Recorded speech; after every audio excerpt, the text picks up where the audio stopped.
C'est un salon dédié aux villes intelligentes et durables que l'on appelle les Smart Cities. Pour la troisième année, le Palais des Congrès de Nice accueillait mercredi et jeudi le salon Innovative City. 2 jours de réflexion et d'échange pour préparer l'avenir des villes de demain et développer le concept des villes intelligentes afin d'améliorer le quotidien de chaque citoyen. Insister sur les énergies renouvelables, la mobilité douce, limiter les risques environnementaux et de pénurie de ressources, autant d'axes de discussion évoqués lors de conférences traduites simultanément en anglais, français et russe.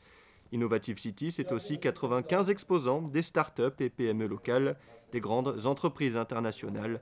Un salon qui rassemble tous les acteurs, publics et privés, pour la valorisation des territoires intelligents et durables. Smart City, il faut déjà des offreurs qui apportent des solutions. Donc ça, vous les retrouvez sur les stands.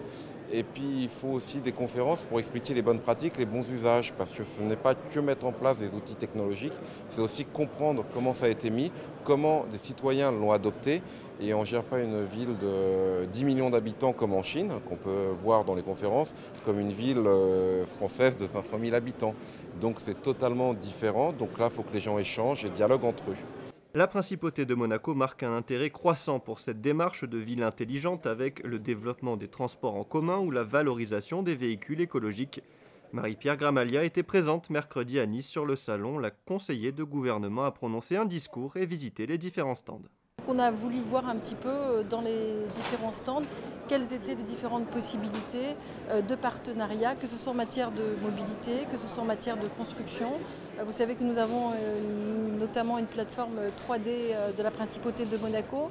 Donc quels sont les différents moyens technologiques qui peuvent améliorer cette plateforme technologique et nous aider à nous projeter en matière d'urbanisme.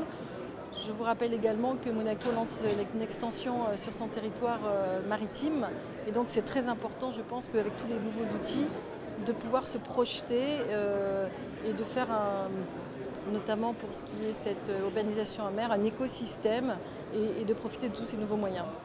Présent également sur ce forum, Monaco Télécom, l'opérateur de télécommunications, est au cœur des développements du numérique et des nouvelles technologies à Monaco, avec la couverture 4G ou le développement du data center. Monaco est inséré dans une région, dans une région économique et dans une région d'innovation. On travaille beaucoup avec des entreprises de Sofia qui ont des choses à amener.